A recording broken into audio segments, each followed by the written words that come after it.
Bem, bom dia a todos e a todas. Acho que vou começar aos 35 minutos de tolerância, embora ainda estejam pessoas a entrar. Eu queria agradecer a presença de todos e todas neste evento que ultrapassou enormemente as nossas expectativas.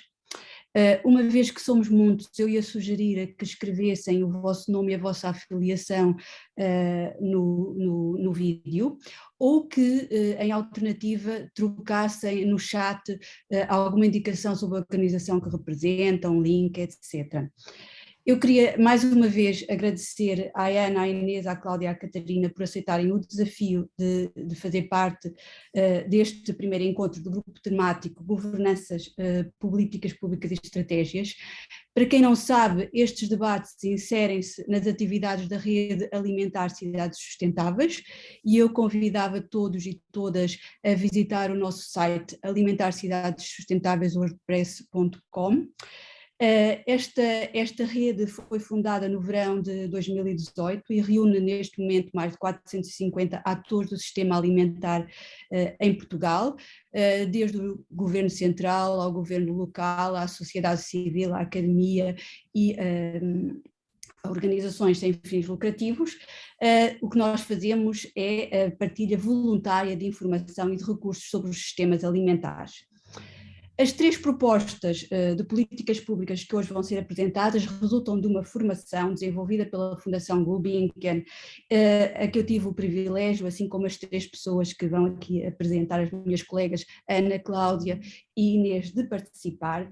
Este programa tinha como objetivo formar pessoas para o desenvolvimento de políticas públicas no âmbito da sustentabilidade, tentando cruzar atores dos diferentes setores, nomeadamente a academia, o governo central, governos locais e as organizações sem fins lucrativos, mas sobre isto falará melhor Rosário Palha, do Programa de Desenvolvimento Sustentável da Fundação Gulbenkian. Posto isto, espero que a próxima hora e meia vos inspire a fazer escolhas de pescado mais sustentáveis, porque as nossas escolhas individuais são também uma forma de fazer políticas públicas.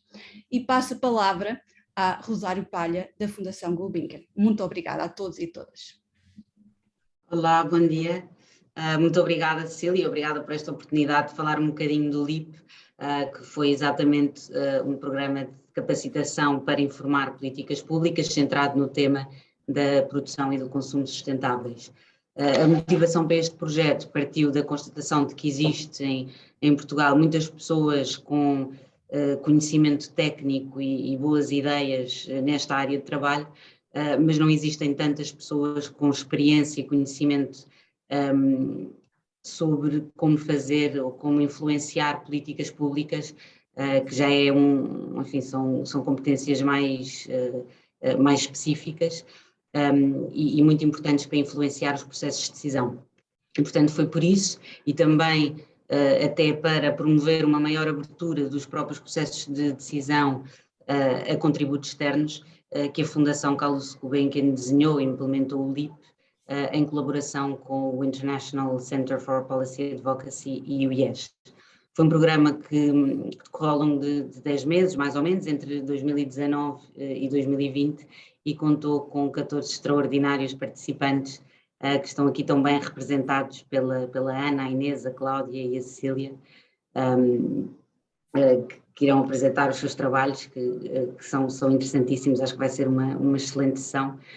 Os participantes investigaram questões relacionadas com as pescas, evidentemente, com a alimentação, recursos marinhos e energia, e sobre esses temas fizeram trabalhos concretos de policy, para os quais tiveram mentoria metodológica e temática.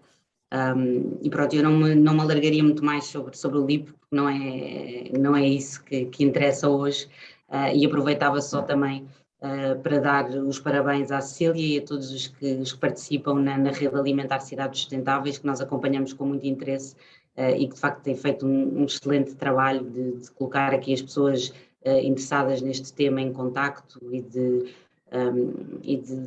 dar bons exemplos para inspirar outros. Obrigada. Obrigada, Rosário. Bem, bom dia a todos. Cabe-me agora assumir aqui a condução desta sessão. Obrigada à Cecília e à Rosário também por este enquadramento. O meu nome é Catarina Grilo, trabalho na MPWF e estou muito honrada também com o convite que a Ana Matias, a Inês Trigo e a Cláudia Correia me fizeram para estar aqui hoje. Eu vou primeiro fazer uma breve apresentação para enquadrar o tema que nos traz aqui hoje, da sustentabilidade no pescado, e depois irei convidar cada uma das oradoras a fazer a sua apresentação, não excedendo o tempo de 10 minutos, para termos então depois espaço para perguntas e respostas e ter aqui algum debate. Eu queria só recordar a todos e a todas para manterem os microfones desligados e também dizer-vos que a sessão está a ser transmitida ao vivo no Facebook, já devem ter visto, no vosso canto superior esquerdo do ecrã, e também está a ser gravada para depois poder ser partilhada e visualizada por outras pessoas que não tenham tido a oportunidade de estar aqui hoje. Portanto, eu vou partilhar agora a minha tela. Peço só que confirmem, que as minhas colegas confirmem que estão a ver o meu ecrã e que está a projetar bem. Cecília? Sim. Sim, tudo? Ok. Confirmo, está ótimo. Tá, muito obrigada então. Vou tentar ser rápida para não tomar muito tempo.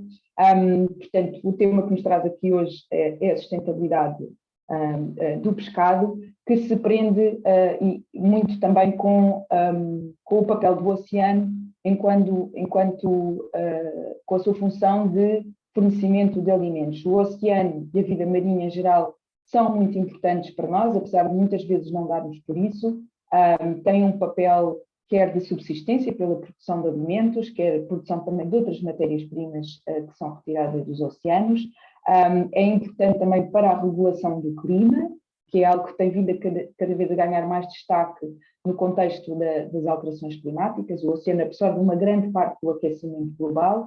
É importante em termos das tradições, tanto em Portugal como noutros estados costeiros, da cultura. Obviamente é uma fonte de rendimento económico, há uma economia azul associada ao oceano, mas é também uma fonte de bem-estar, de saúde e uma fonte de inspiração até espiritual para muitas pessoas. Mas, infelizmente, devido a uma série de atividades humanas, o oceano encontra-se atualmente em perigo, apesar de muitas vezes não ser perceptível, mesmo para quem observa a partir da praia, por exemplo. Há a poluição terrestre, portanto, uma grande parte da poluição marinha tem origem em terra, e não estamos a falar só de microplásticos ou de plásticos, mas toda uma série destes fertilizantes, pesticidas, escorrências que vêm dos rios para o mar. Há uma parte, obviamente, que é a poluição marítima, decorrente também das atividades que ocorrem no mar, as alterações climáticas, portanto, a sua capacidade que o oceano tem de absorver o calor, por um lado, e também o CO2, altera a composição química do oceano, e isso tem consequências para a vida marinha, e depois também a sobrepesca, que leva à perda de habitats, à perda de biodiversidade. Estas condições todas em conjunto conduzem à perda de habitat e à perda de biodiversidade. A sobrepesca ou a pesca excessiva é problemática não só pelo facto de retirar demasiada biomassa do meio marinho, como também por muitas vezes introduzir alterações nos ecossistemas. Eu vou pedir novamente para desligarem os microfones, por favor, que eu estou a ouvir algum ruído. Obrigada. A produção mundial de pescado, para nós termos uma ideia porque é que a questão do pescado é tão importante num contexto global. Sabemos que pescamos mais atualmente do que o oceano é capaz de produzir, está ali uma gralha. Tivemos um pico de capturas em 2016. Se virem aqui no gráfico, portanto, esta mancha aqui, a amarela, são as capturas, portanto, a pesca em águas marinhas, aqui em águas interiores, e depois temos a produção da apicultura, em que a azul escuro temos em águas interiores, que é a maior parte da apicultura, e depois também aqui em águas marinhas. A aquacultura já representa 46% da produção de pescado, e sabemos também que 31% das populações de pescado do mundo inteiro estão subexploradas.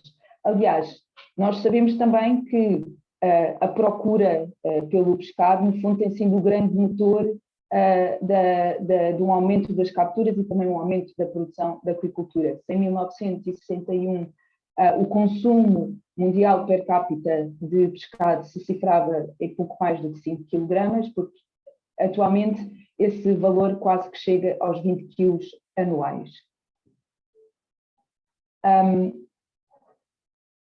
Em termos da produção nacional de pescado, e isto, não pus aqui a referência para este gráfico, mas este gráfico foi construído com base em dados do Instituto Nacional de Estatísticas. A linha azul são as capturas da pesca, enquanto que aquela linha vermelha cá em baixo é a produção de aquicultura. Aquilo que nós vemos é que tem havido um declínio nas capturas em Portugal, e esta diminuição tem várias explicações. Por um lado, houve alterações no acesso a áreas de pesca, e isso aconteceu logo aqui, em parte nos anos 70, com o encerramento, com a criação das chamadas zonas económicas exclusivas, que reduziu muito as áreas em que a frota de longa distância poderia pescar. Também houve uma diminuição das oportunidades de pesca dentro das nossas próprias águas nacionais, no contexto da União Europeia. Também é importante recordar que, embora nós tenhamos uma zona económica exclusiva muito grande, isso não se reflete diretamente em mais peixe ou mais pescado nas nossas águas, porque as nossas águas não são muito produtivas. E depois também, claro, houve a diminuição de alguns estoques.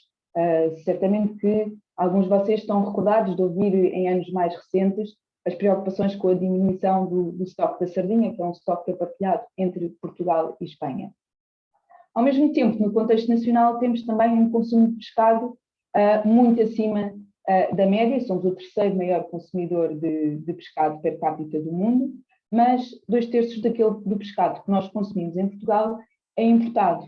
O que não deixa de ser surpreendente é que este consumo recaia sobre muito poucas espécies, um número muito reduzido de espécies, quando na verdade aquilo que é descarregado em lota, portanto aquilo que os pescadores nacionais pescam, são mais de 200 espécies comerciais, mas depois no consumo mais de 50% das nossas escolhas recaem apenas sobre o bacalhau, o atum e a pescada e, mais recentemente, o salmão. Portanto, temos aqui um desfazamento quer entre a nossa produção nacional e também os nossos padrões de consumo de pescado.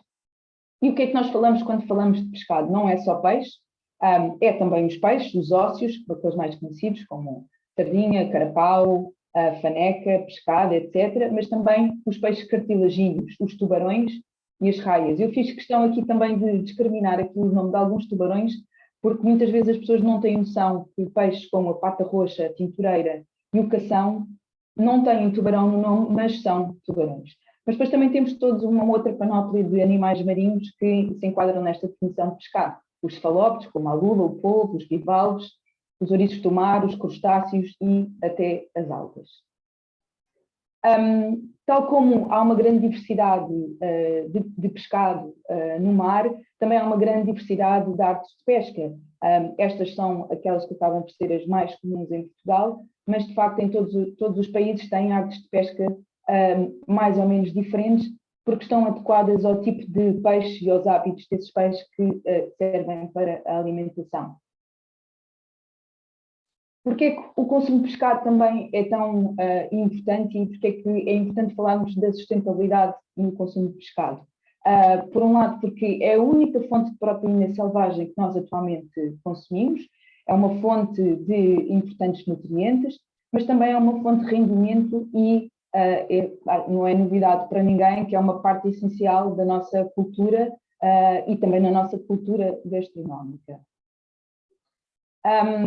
Por um lado, se nós temos que pensar do lado do consumo, também temos que pensar do lado da oferta, ou seja, da gestão das pescas. Para termos um consumo mais responsável, é importante também que aquele pescado que esteja ao nosso dispor também seja ele produzido de forma mais responsável. Em Portugal, aquilo que nós como estamos enquadrados na União Europeia, temos essencialmente dois níveis de gestão das pescas dois níveis de gestão das pescas sejam elas feitas dentro das nossas águas nacionais, sejam fora das águas nacionais. Por um lado, temos a política comum de pescas, que se aplica aos estoques partilhados entre os Estados-membros, é o caso da sardinha, mas também de outras espécies, em que geralmente aquilo que acontece é que se definem um TAC, ou seja, um total admissível de captura, ou seja, que é a quantidade global de um determinado estoque que pode ser pescada anualmente, e depois definem-se as cotas, ou seja, a cota parte deste total que cabe a cada Estado-membro. Depois, para os estoques que são só nacionais, são essencialmente políticas nacionais que se aplicam. E aquilo que temos registado historicamente em Portugal é um modelo de gestão e decisão relativamente às pescas que é muito top-down, ou seja, decidido pelas autoridades com ou sem consulta a todos os stakeholders, mas muito recentemente passámos a ter um novo modelo que está agora a ser ensaiado, digamos, nas berlengas, com a apanha dos percebes, que é o modelo da cogestão, que é um modelo bottom-up, ou seja, em que as medidas de gestão de uma pescaria são decididas conjuntamente, não só pelas autoridades, mas também pelos stakeholders, nomeadamente os próprios pescadores, neste caso as berlengas mariscadores, ONGs de ambiente, a autoridade marítima, como a reserva da berlenga também é uma área protegida, também o ICNF participa neste processo. Quando falamos de medidas de gestão das pescas, falamos em coisas que certamente também muitos de vocês já ouviram falar, como o defeso, os tamanhos mínimos de captura, a malhagem, ou seja, o tamanho da malha numa rede, o número de artes que se pode pôr no mar num determinado momento, as artes que são permitidas ou são proibidas. Mas as nossas escolhas também são muito poderosas para nos ajudar a ter um consumo de pescado mais responsável. É verdade que uma pessoa sozinha não consegue mudar o mundo, mas, como diz este cartoon, se nós nos começarmos a reunir e começarmos todos também a ter o mesmo tipo de escolhas, certamente conseguiremos imprimir uma mudança a partir da procura e assim influenciar também a oferta. E estas escolhas mais responsáveis podem ser feitas a vários níveis. Primeiro, tendo atenção à origem do pescado, nomeadamente ao tipo de artes de pesca que são utilizadas na captura do peixe que vamos comprar, e até porque algumas artes são mais impactantes do que outras, e isto é um tipo de informação que costuma estar identificado numa banca de pescado, e que é obrigatório estar identificado, aliás. Depois, obviamente, as etiquetas são esta fonte de informação mais importante. Tem aqui 2 exemplos de etiquetas diferentes, em que geralmente também identificam o local de captura ou o modo de produção. Portanto, se é captura, se é produção da aquicultura e qual é a região em que o pescado foi capturado. Também, obviamente, os tamanhos mínimos. Se há coisa que devemos evitar são as pescadinhas de rabo na boca, os jaquinzinhos, as petingas, uma vez que são peixes muito pequenos, muitas vezes que ainda não se reproduziram e, portanto, que não deveríamos consumir e devemos ativamente evitar consumir. Depois, também um aspecto muito importante é diversificar a nossa dieta. Como eu dizia no início, temos 200 espécies comerciais em Portugal, mas a maior parte do nosso consumo foca-se em 4 ou 5 espécies. O que é pena, uma vez que também temos um pescado de enorme qualidade e não estamos a aproveitar bem também uma parte desta quantidade de pescado, desta diversidade de pescado. Por outro lado, também temos que ter em conta que, ao estarmos a diversificar, o que nós estamos a fazer é, no fundo, a dividir por diferentes estoques o nosso apetite por pescado. Mas este apetite também deve ser um bocadinho moderado, uma vez que, como eu dizia no início, consumimos muito pescado e, aliás, até em termos de gestão ou de moderação do nosso consumo de proteína, devemos procurar não só comer de forma mais diversificada, mas também diminuir um pouco a quantidade de pescado que consumimos. E é esta diversidade, por exemplo, aqui traduzida naquilo que o Cabaz do Peixe, que é um projeto um circuito de cadeia curta de pescado de Sesimbra, nos oferece. Finalmente, só para terminar, queria só referir o guia WWF de consumo responsável de pescado, que está disponível online e que dá uma série de orientações que podem ser úteis para também quem quiser saber mais, incluindo tem fichas de espécies, algumas receitas de chefes e também um código de cores com recomendações de consumo. Queria dar agora por terminada esta parte mais sobre o consumo de pescado, recordando então estas 3 orientações, de olhar para as etiquetas, diversificar a nossa dieta e não ter receio de perguntar a quem nos vende o pescado onde é que ele foi produzido, como é que ele foi capturado, porque consumidores mais bem informados também são consumidores mais ativos. Bem, vou passar então rapidamente para apresentar as nossas oradoras.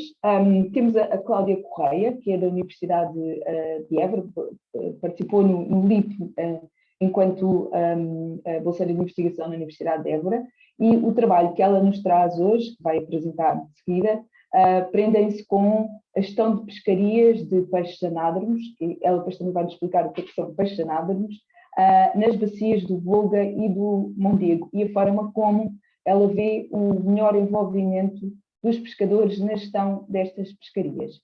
De seguida teremos também a Ana Matias, que é da CIEM, uma ONG de ambiente, e a Ana Matias, no seu trabalho, analisou as diferentes opções políticas para promover um consumo sustentável de pescado.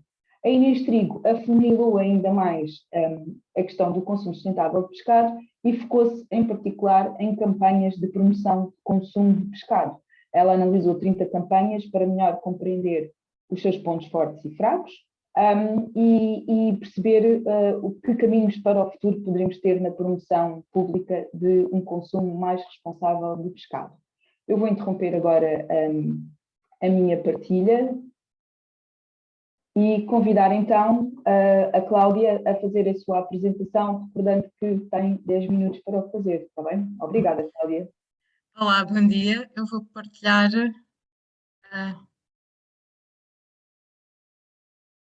Peço só que me digam. Está ótimo. Mas eu não consigo andar para a frente. Não consigo parar, alternar os slides. Tenta. Não consigo. Nem com o rato CC do computador, Cláudia? Não tenho. Vou experimentar novamente. Aqui. Pronto, já está. Então, bom dia, obrigada por estarem a participar. Não, desculpa, mas não estamos a ver a partilha. Não está, ok.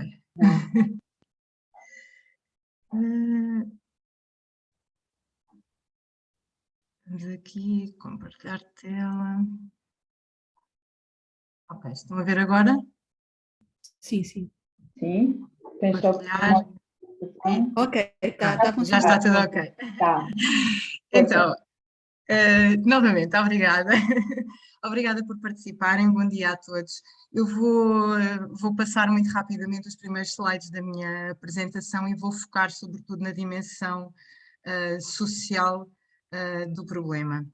Eu quando falo em ambientes aquáticos, a Catarina já falou dos benefícios que têm para o bem-estar e para a saúde humana, mas eu falo também de ambientes, não só do ambiente marinho, mas também das águas interiores e do ambiente ripícola que está ligado aos rios. E isto é sobretudo importante, e a preservação destes ambientes é importante, e as suas ameaças são dramáticas para as espécies migratórias que dependem destes ecossistemas para completarem o seu ciclo de vida. No caso das espécies que tenho estado a acompanhar com as comunidades do Mondego e do Volga, são espécies anádromas, que são espécies que nascem nos rios, depois vão para o mar onde fazem a grande parte do seu crescimento e tornam aos rios já como reprodutores para se reproduzirem e completar assim o seu ciclo de vida. Portanto, ao atravessarem todos estes sistemas, estas espécies encontram, além de todas as ameaças características de cada um destes sistemas, conseguem juntá-las todas e enfrentar todas essas ameaças, não só a nível de poluição, mas sobretudo barreiras, como são as barragens, que impedem a continuidade longitudinal dos rios e o acesso dos reprodutores aos locais de desova. O meu estudo analisou as diferentes interações entre os stakeholders e foco sobretudo naquilo que são os impedimentos à organização e participação dos pescadores, o que é que está por trás.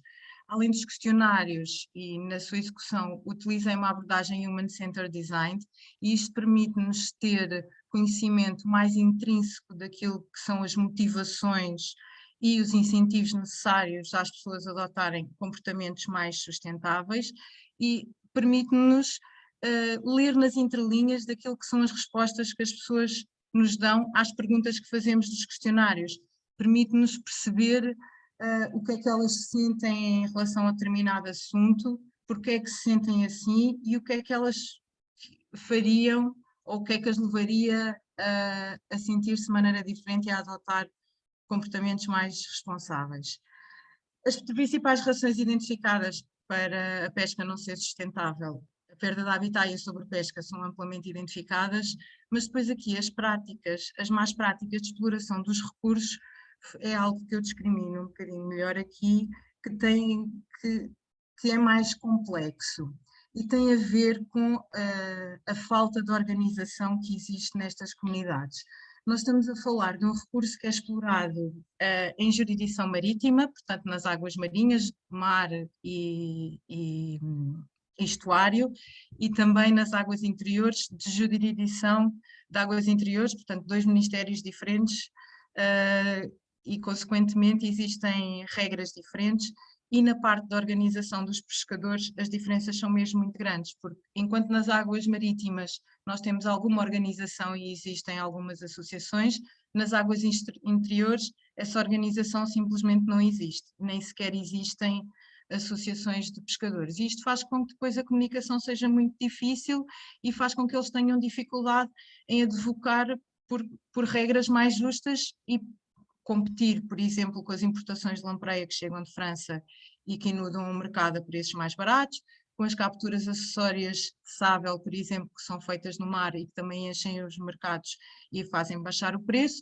e isto tudo, com preços de primeira venda baixo, o incentivo para ingressar em mercados paralelos é muito maior porque os ganhos são mais imediatos para os pescadores. Mas no fundo, todas estas coisas acabam de estar ligadas com sentimentos de injustiça, que depois a diferença que existe entre regras, a pesca ilegal e a falta de ação, faz com que as pessoas tenham sentimentos de injustiça e adotem comportamentos disruptivos, e isto está diretamente ligado com aspectos sociais e culturais que estão muito enraizados naquilo que é a cultura portuguesa. Para termos uma noção, todos os pescadores entrevistados acham que é importante estarem organizados porque isso representa uma melhor representação e uma maior competitividade dos problemas identificados anteriormente, e ao mesmo tempo também acham que não vai funcionar porque não confiam, porque já foram tentadas algumas coisas que depois não correram bem, por causa de interesses, fuga ao fisco, uma série de coisas que dizem logo à partida que não vai funcionar. Isto mostra que é necessário haver uma ação mais próxima das pessoas para tentar perceber que incentivos é que as levam a participar, e daí este exemplo que aconteceu durante a investigação deste trabalho. Em janeiro de 2020, o Rio Mondego viu-se cheio de jacintos de água.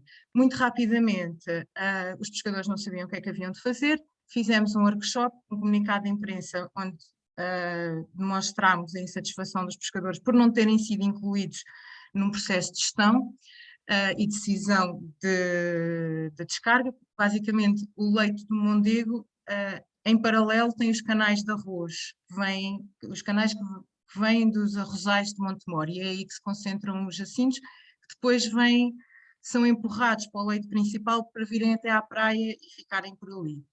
Isto tem um impacto grande na atividade e ocorreu exatamente durante a época da lampreia. Durante 15 dias as pessoas não puderam pescar. A Câmara, conseguimos falar com a Câmara, e a Câmara incluiu os pescadores e eles agora fazem parte de um grupo de gestão de exóticas do Rio Mondego. Isto teve um impacto muito positivo naquilo que foi depois a motivação e a vontade de participar, porque viram-se reconhecidos e viram que os seus problemas, ou que aquele problema em específico tinha sido adressado e estavam a ser tomadas medidas para o contornar. Cenários possíveis para combater a falta de sustentabilidade na pesca e atendendo à fraca participação e organização das pessoas e também compreendendo que existem bases que não estão asseguradas, por exemplo, a iliteracia financeira é muito grande, a maior parte das pessoas não sabe distinguir entre gestão de recursos naturais e aquilo que é a gestão de negócio, e muitos nem sequer olham para o seu barco como um negócio, e isso traz alguns problemas depois na sua avaliação e na sua percepção de quando é que compensa ir à pesca. O modelo que atualmente é utilizado no Rio Mondego e no Voga é muito positivo, porque é um bom princípio para uma organização. Já existe uma organização de alguns stakeholders, no entanto, alguns que falham, nomeadamente as autoridades, e aqui é particularmente grave, porque a pesca ilegal foi reportada por praticamente todos os entrevistados como um dos maiores impeditivos e um dos maiores contribuidores para os sentimentos de injustiça que existe na comunidade e depois os comportamentos que advêm daí.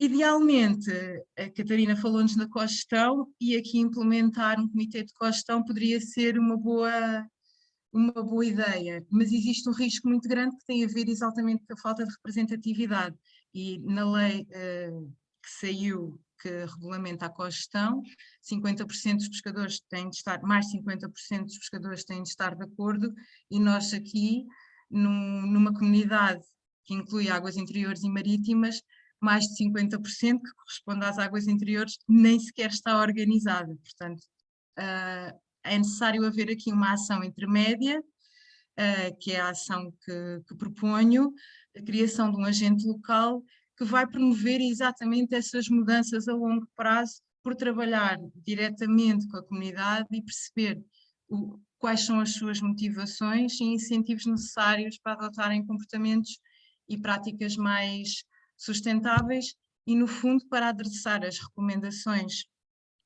que proponho, necessárias, que têm sobretudo a ver com a comunicação, que tem de ser clara, objetiva, transparente, tem de ser inclusiva, as pessoas têm de perceber o que é que se está a falar para poderem participar e para que se sintam reconhecidas, motivadas e com vontade de retirar os benefícios que uma pescaria sustentável tem.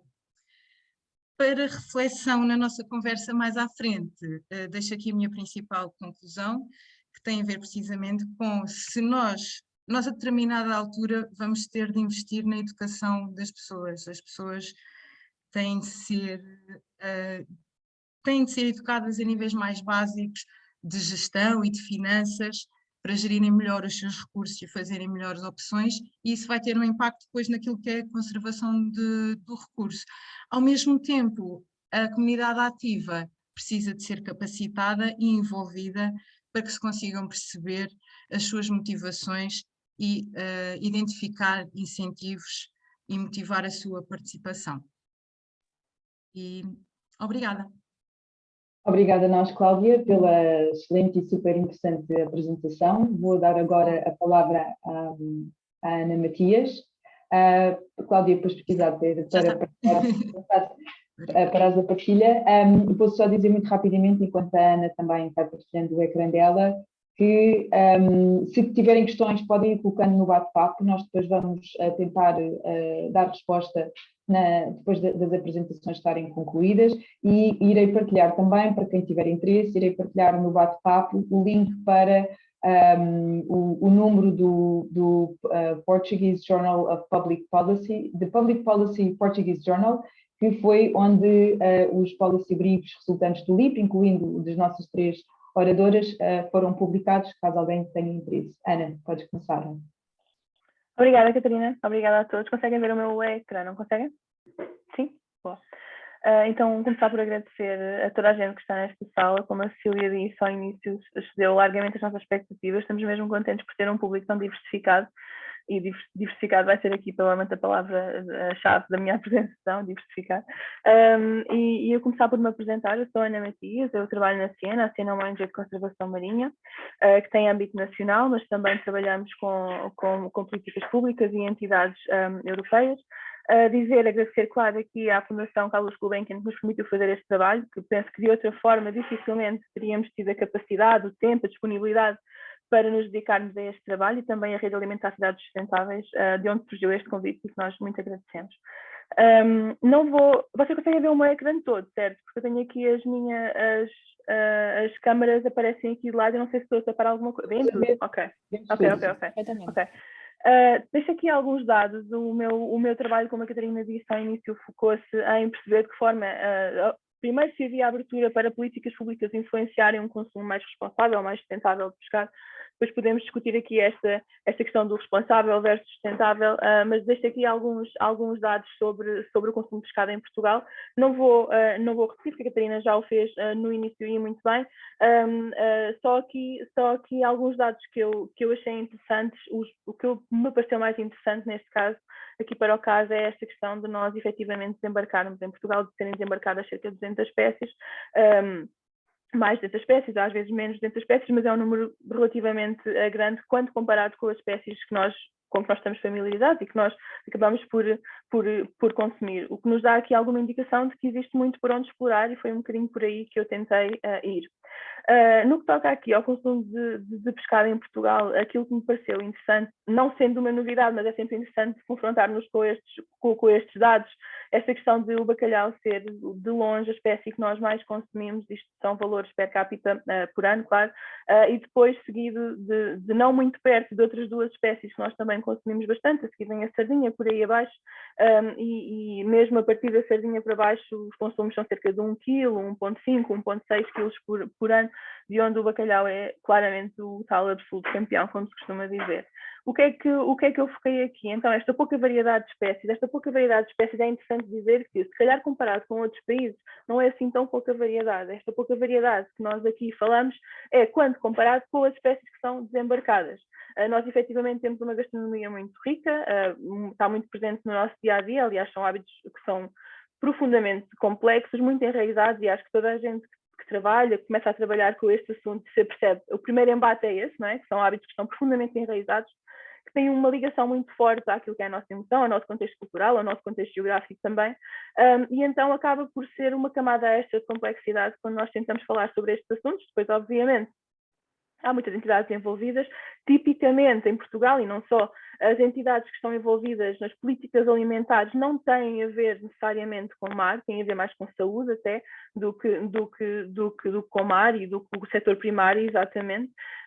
Depois também houve aqui um historial, e no meu paper eu consegui tentei fazer essa aproximação, perceber então que projetos e que campanhas é que têm sido desenvolvidos nos últimos anos, nos últimos 10, 20 anos, por entidades para promover determinado tipo de consumo, sustentável ou não. Mas lembro-me que, e a Inês vai falar sobre isso a seguir, houve campanhas da DOCA Pesca direcionadas a uma determinada espécie, depois houve campanhas, mais anteriormente houve uma da LPN, que era o Que Peixes Comer, que foi assim das primeiras tentativas que houve em Portugal de informar sobre que pescado é que se deveria então consumir, e depois entretanto já houve outras. Eu vou falar sobre elas um pouco mais para o fim, só para também dizer que elas existem e são sempre boas fontes de conhecimento. E então pareceu-nos que havia aqui possibilidade de tentar moldar um bocadinho os hábitos de consumo e direcioná-los, lá está, para escolhas mais locais, sustentáveis, e depois podemos abrir aqui outra discussão do que é isto do sustentável, do que é que nós estamos a falar quando falamos de sustentabilidade de pescado, e já perceberam que não é uma coisa direta, não é? Tem muitas dimensões. E então aqui a coisa que nos pareceu mais interessante na altura foi então apontar para a diversificação, porque de facto as espécies existem, nós é que não estamos a escolhê-las. Porquê é que surgiu aqui e porquê é que surgiu este assunto no contexto do LIP? Porque pareceu que havia uma conjuntura internacional e nacional, portanto, não só aqui em Portugal, de talvez as pessoas estejam a ficar mais abertas, talvez os consumidores estejam mais preocupados com este assunto, talvez esta seja a altura mais certa, desde as últimas décadas, se calhar, para se falar sobre um ajuste de consumo de pescado em Portugal. Há algumas coisas que aconteceram, vocês devem conhecer, quase todas, portanto, esta publicação da Agenda 2030, os Objetivos de Desenvolvimento Sustentável, depois o Pacto Ecológico em 2019 e por aí as estratégias que saíram daí, que também adressam bastante aquilo que deve ser um consumo sustentável, e para nós pareceu-nos importante e lembrámos-nos que a Conferência dos Oceanos vai acontecer em Portugal este ano, se correr bem, não é? Já foi adiada há 2 anos, mas vai acontecer em Portugal este ano e será uma boa altura para, entre outros assuntos, claro, se falar também sobre um consumo de pescado mais sustentável ou mais responsável. E achámos que isto tinha um peso maior também porque nós somos os tais, como se diz, os absolute champions, não é? Os maiores consumidores per capita de pescado da União Europeia, destacados da média, claramente, e destacados do resto da União Europeia. Achámos que fazia sentido haver este posicionamento por parte deste absoluto campeão. Aqui alguns conceitos que têm vindo a inundar as nossas mentes, as nossas notícias, tudo aquilo que tem sido, e das pessoas que trabalham em sustentabilidade e que trabalham ligadas ao ambiente, pelo menos estes são conceitos que estão sempre a aparecer e que nos parece que cada vez mais pessoas, mesmo as que não estão ligadas ao ambiente, ou às associações, ou às direções gerais, têm estado cada vez mais preocupadas, têm estado cada vez mais a perguntar, então o que é que eu posso fazer? Este conceito dos limites planetários é um conceito que não é novo propriamente, mas que tem aparecido cada vez mais no mainstream, nos mídias de massa, não é? E que tem também levantado aqui algumas questões muito interessantes sobre até onde é que nós podemos ir, como é que nós devemos consumir de forma a não exceder estes limites planetários. Obviamente que eu foco no pescado por razões óbvias, mas isto não é apenas sobre o pescado e não é apenas sobre a alimentação, é também sobre muitas outras formas de consumir e a Siena particularmente tem estado cada vez mais importada e mais preocupada com esta questão e tentamos comunicar isso cada vez mais. Depois, dado esta conjuntura, que claro que eu estou aqui a simplificar, mas há muitos outros compromissos que têm sido assumidos pelos nossos governantes sobre a ação climática, sobre ações para conservar o oceano, alguns países têm inclusivamente posicionado ou proposto, ou produzido, publicado diretrizes sobre aquilo que deve ser uma alimentação mais sustentável, estou-me a lembrar do Reino Unido, França, a Alemanha, a Suécia também publicou.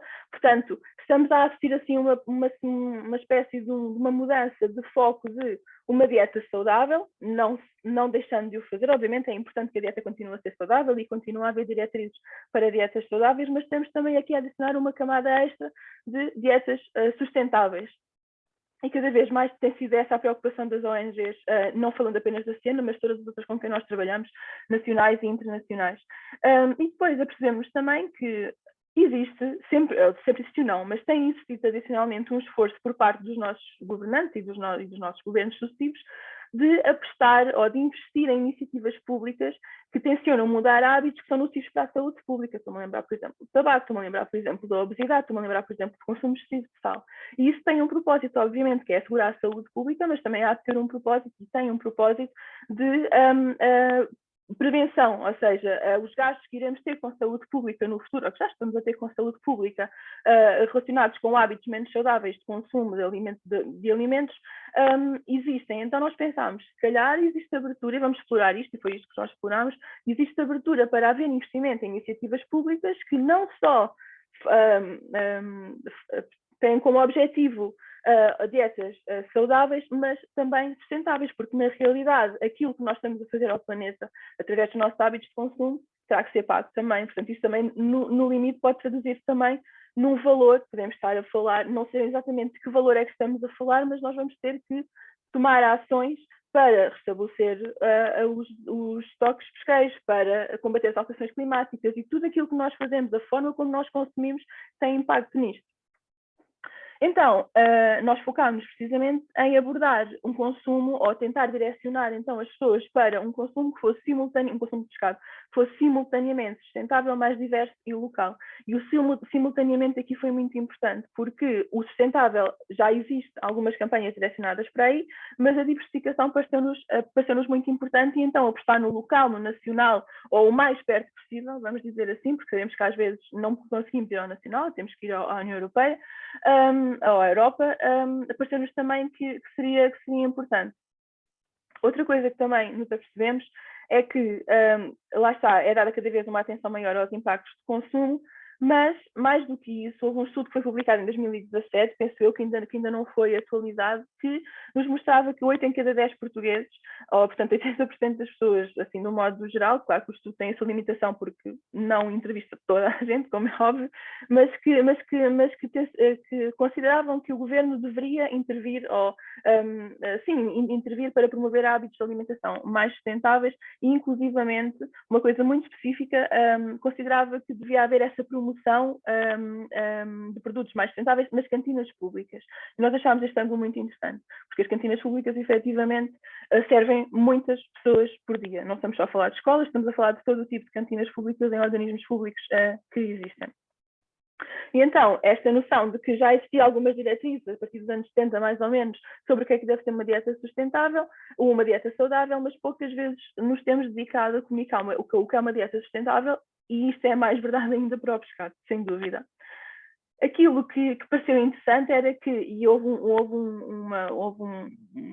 uma dada publicação que falava sobre isso, que eu também achei interessante, esta divisão, que era, nós passámos dos anos 70 de políticas alimentares para mais ou menos no início do novo milénio para políticas nutricionais, portanto não tinham só a ver com aquilo que se comia, mas o impacto que isso tinha na nossa alimentação, e aquilo que nos parece um passo natural, e é isso que nós estamos aqui a propor e propusemos com este paper, foi então se calhar vamos dar um passo à frente e formar uma nova geração de políticas alimentares, mas que tem no seu cerne a questão ambiental. Estes são alguns exemplos. Isto foi resultado de um levantamento extensivo de literatura que depois nós podemos partilhar, e devemos partilhar, aliás, os papers no final, que podemos fazê-lo, mas isto foi o levantamento de políticas públicas que estão em vigor ou que foram colocadas em vigor noutros países. Achei interessante esta divisão. Portanto, nós podemos fazer políticas públicas através de legislação, portanto, aquilo que são tipicamente conhecidas como as hard policies, não é? Não sei como é que eu traduzo exatamente isto, mas são políticas mais fortes, se calhar, ou mais impositivas, talvez, e depois temos políticas um bocadinho mais soft, não é? Que são as de informação, portanto, educar para a diferença, educar para melhorar os hábitos. Depois também nos pareceu muito interessante esta abordagem ao controle no que toca à publicidade. Portanto, haver limites ao marketing, como de resto já existem para outros produtos. Nós é que se calhar não estamos habituados a ter este controle no marketing e na publicidade aplicada a produtos alimentares, mas existe para outros produtos. E depois aquela medida que nós todos conhecemos também e que costuma ser a primeira muitas vezes, que é assim atirada para a frente, que é as medidas fiscais, não é? Portanto, quer ser através da taxação. O exemplo dos sacos de plástico, por exemplo, é um bom exemplo disto. Portanto, houve uma taxação de um saco de plástico e a partir daí tentou-se alterar o padrão de consumo, particularmente dos sacos de plástico, através de uma taxação ou através de uma subsidiação, que é exatamente o contrário, portanto, subsidiando certo tipo de alimentos para os tornar mais acessíveis à comunidade. Um documento muito particular... Ana, desculpa, só pedir que concluas, está bem? Ok, eu acho que sou mais rápida do que sou. Sim, Catarina, ok. Um documento muito particular que nós aqui abordámos foi esta Estratégia Nacional para as Compras Públicas Ecológicas, que tem este propósito que nós estamos aqui a ver, menciona de uma forma muito rápida a questão dos produtos da aquacultura e da pesca, portanto, apenas menciona a vertente da pesca sustentável ou da aquisição sustentável, que aborda imensos assuntos que são obviamente importantes, portanto, tem diretrizes sobre como é que devem ser comprados ou como é que devem ser privilegiados certo tipo de serviços, mas aquilo que nos chamou a atenção é que no grupo sobre catering e produtos alimentares não existe nenhuma entidade que represente a pesca, ou seja, não existe uma DGRM, não existe a DGPM, não existe a DOCA Pesca, e isso para nós foi, ok, se calhar está aqui uma boa oportunidade, uma forma mais rápida de tentar meter nesta estratégia critérios mais apertados sobre sustentabilidade de pescado. Depois, Estas foram as nossas recomendações. Eu não vou aqui estar a falar sobre elas exaustivamente. Nós falámos essencialmente sobre promover a formação de um grupo de trabalho que tentasse, então, formar uma estratégia nacional para o consumo sustentável de pescado, que era aquilo que nos parecia prioritário neste caso, mas que incluísse as duas tutelas, portanto o mar e o ambiente. Depois fazer esta campanha informativa, depois podemos falar um bocadinho mais sobre aquilo que devem ser hábitos de consumo de pescado mais sustentáveis, e então introduzir padrões de sustentabilidade no procurement, né, nas compras públicas em Portugal. Estas são algumas das dicas que nós deixamos sempre. A Catarina há pouco já falou sobre elas, não vale a pena estar aqui a falar muito mais, mas há vários patamares onde nós podemos focar-nos sobre aquilo que é um consumo sustentável. Na Siena nós destacamos particularmente a redução, achamos que é importante que haja uma redução do consumo de proteína animal, neste caso de pescado, e a partir daí podemos focar também todas essas dimensões que nós falámos e depois também estão patentes no guia da ANP. Isto são algumas fotografias, por exemplo, na questão do embalamento e do sobreembalamento, esta fotografia eu achei muito interessante, é um exemplo daquilo que nós devemos, obviamente que esta espécie pode ser consumida, a questão aqui que me chamou a atenção foi mais a questão do marketing que está associado. Depois há outros projetos, mesmo para terminar, há outros projetos, nomeadamente certificações, como é o caso do Marine Stewardship Council, ou projetos, como a Catarina falou também, dos cavados do peixe, que são circuitos curtos, ou que tentam fazer circuitos curtos. Depois temos também esta questão do Todo o Peixe é Nobre, que foi uma série de artigos muito interessante do público, que tentou precisamente trazer para a discussão mais espécies. Guias de pescado, por exemplo, do Oceanário, este que é internacional, Ana, e por fim... pedir que termines, por favor. Sim, tens razão, desculpa. E o da ANP, eu acho que é isto, sim. Okay. Obrigada, desculpem. Não, faz mal. Obrigada também pelo teu trabalho e pela excelente apresentação. Vou dar então a palavra à Inês Trigo, que vai concluir aqui a ronda de apresentações, e volto a dizer também a quem está a acompanhar, se tiverem questões, que podem colocá-las no bate-papo, que depois no final iremos então, eu irei fazer a distribuição das perguntas com as nossas oradoras e para vos responderem. Inês, podes começar. Obrigada, Catarina. Bom dia a todos. Eu vou tentar partilhar a minha apresentação.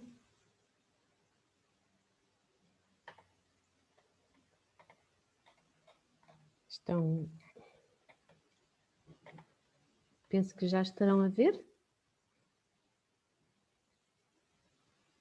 Inês. Sim. Mas estamos aí a ver tanto o slide atual como o seguinte, mas não faz mal, prossegue assim.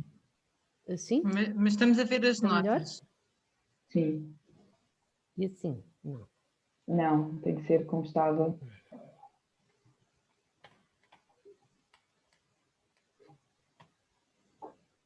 Eu vou tentar novamente. Ok.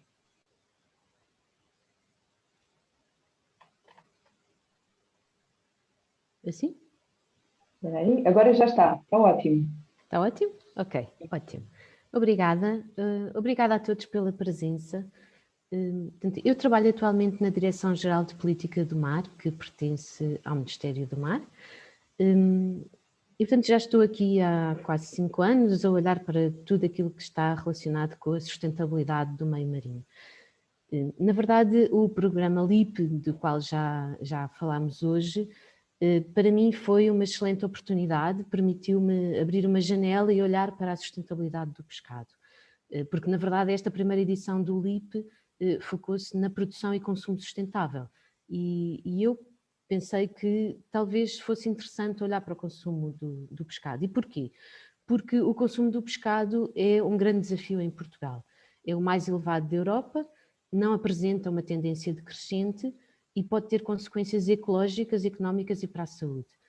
Portanto, ecológicas devido à pressão sobre as espécies e os ecossistemas, na saúde devido à ingestão excessiva de proteínas e à exposição a alguns contaminantes, e económicas pelo desequilíbrio da balança comercial. Peço desculpa, isto já devia ter passado para o próximo slide. Sim, não está a avançar. Não está a avançar, não é? Não, e estamos a ver as tuas notas no fim do slide. Não são as notas, é Inês ativou as legendas, aquilo ficou automático na vista de apresentadores. Então, será que me podem dar alguma sugestão? Se calhar aqui em cima na barra que aparece no teu ecrã, Inês, se calhar consegues desativar estas notas. Definição do monitor. Pronto, peço desculpa a todos, isto são aqueles 2 anos de Covid e ainda, ainda vamos tendo estes soluços nos nossos eventos online. Eu peço desculpa. Não faz mal, Inês, sem problema. Ficamos a saber que as legendas não são grande coisa. Nem sabia que havia legendas automáticas. Isto é... Exato, essas automáticas. Exato.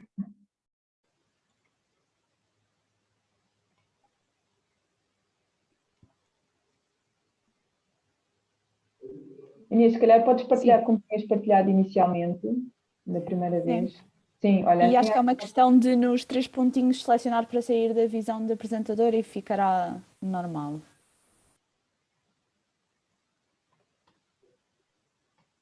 Ok, agora aí nos 3 pontinhos. Sim. Deverá ter uma opção que diz ocultar vista do apresentador, possivelmente. Ok. Está? Sim, E agora voltando à apresentação, eu acho que ele deveria voltar ao normal. Ao modo de apresentação, não é? Penso que sim. Eu não sei exatamente o que é que estão a ver, peço desculpa, parece-me que estão a ver Estamos a ver o PowerPoint. O PowerPoint, não é? Sim. E se calhar, Inês, sugeria que retirasse as notas, acho que é possível, não é? E fosses passando automaticamente este grande ecrã, mesmo vendo de lado. Acho que é suficiente. Está ótimo, continua assim. Exato. É porque não está a funcionar o modo de Faz mal. apresentação. Não, mas está ótimo agora, podes continuar. Ok, eu peço imensa desculpa. Isto era altamente imprevisível. Está bem. Faz mal, vamos lá. Pronto, então.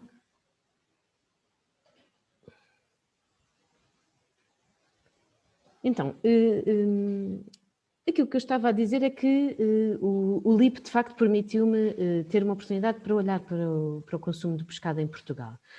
E quando comecei a estudar um bocadinho o consumo do pescado, apercebi-me de que nos últimos anos têm sido realizadas muitas campanhas e pensei que poderia ser interessante tentar perceber até que ponto é que essas campanhas de comunicação que têm falado sobre o consumo de pescado às pessoas são uma boa ferramenta para promover a sustentabilidade do pescado. E, portanto, coloquei-me várias questões de investigação e, à medida que fui avançando, de facto, sempre o objetivo final foi tentar avaliar as medidas de política pública existentes e, eventualmente, definir algumas alternativas. Enfim, olhei em detalhe para as campanhas que nos últimos 10 anos abordaram o consumo de pescado, entrevistei um conjunto de pessoas que forneceram opiniões relevantes sobre as medidas existentes e algumas alternativas, comparei diferentes opções de política pública e selecionei a melhor opção. Portanto, encontrei num período de 10 anos, enfim, que se inicia um bocadinho antes, só porque houve campanhas que começaram antes, não é? Portanto, encontrei 30 campanhas organizadas por 28 entidades diferentes. E todas elas com diferentes objetivos e responsáveis e ações. Portanto, ao nível dos objetivos, encontrei destas 30 campanhas 12 que se focaram na valorização do pescado, outras 12 procuraram promover a sustentabilidade do consumo, 5 focaram-se nos benefícios para a saúde e uma campanha quis promover o turismo gastronómico.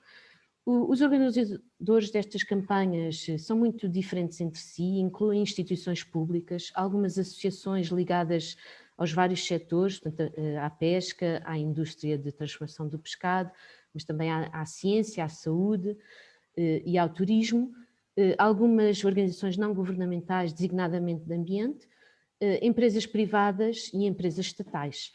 Portanto, há de facto um conjunto muito grande de pessoas que se têm dedicado a organizar e a colocar disponíveis as campanhas para todos.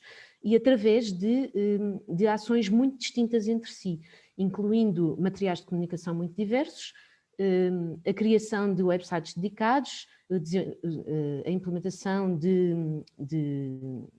da campanha através dos meios de comunicação social de massas e das redes sociais e a organização de eventos. Estas campanhas comunicam sobre o consumo de pescado com base nos valores e nos interesses das organizações e muitas vezes percebe-se que se encontram alinhadas com diferentes políticas públicas. Mas não há necessariamente uma orientação das campanhas para promover a sustentabilidade do consumo do pescado. E, inclusive, a existência de ações com duração muito distinta, as mensagens e a linguagem muito diferentes que são usadas nestas campanhas, pode de alguma forma ter confundido os consumidores. Porque, por exemplo, encontrei campanhas que, tendo como objetivo promover a saúde, focam-se em comunicar com mensagens que indicam que consuma mais pescado, porque o pescado é bom para a saúde, mas não mencionam a questão da sustentabilidade das espécies, que me parece a mim, enquanto bióloga, uma questão muito importante. Muitas das campanhas focaram-se na sustentabilidade, mas mesmo essas têm mensagens diferentes sobre o consumo de pescado. E, por outro lado, as campanhas que reivindicam um consumo sustentável nem sempre apresentam os fatores-chave da sustentabilidade e conselhos práticos. Muitas vezes usam o termo sustentabilidade, sendo que é um termo que, sendo muito usado por todos, pode não ser assim tão óbvio para todos exatamente de que forma é que se pode consumir pescado de forma mais sustentável. Eu também selecionei 5 campanhas muito diferentes entre si para fazer uma análise mais aprofundada dos materiais, dos conteúdos e falar diretamente com as pessoas que organizaram estas campanhas. Isso permitiu-me tirar um conjunto de conclusões. Portanto, conforme já disse, há uma grande diversidade, há um alinhamento das campanhas com os objetivos e os interesses das organizações que estão por trás dessas campanhas. As campanhas de entidades públicas focadas na valorização do pescado ou na saúde ou em ambos, não houve, que eu tivesse dado conta, campanhas de entidades públicas focadas na sustentabilidade do pescado. Encontrei mensagens muito simplificadas que, em alguns casos, não falam de sustentabilidade e, só para vos dar mais um exemplo, encontrei campanhas com o mote consuma pescado, o que, na verdade, pode ser percepcionado pelos consumidores como consuma mais pescado, o que me parece que é uma mensagem um tanto ou quanto duvidosa em termos de sustentabilidade e até mesmo em termos de saúde. Campanhas de valorização do pescado têm sido realizadas de forma regular e consistente desde 2008, pelo menos, enquanto que campanhas sobre sustentabilidade foram organizadas algumas muito pontualmente em 2009, 2010, mas de forma mais insistente apenas desde 2015.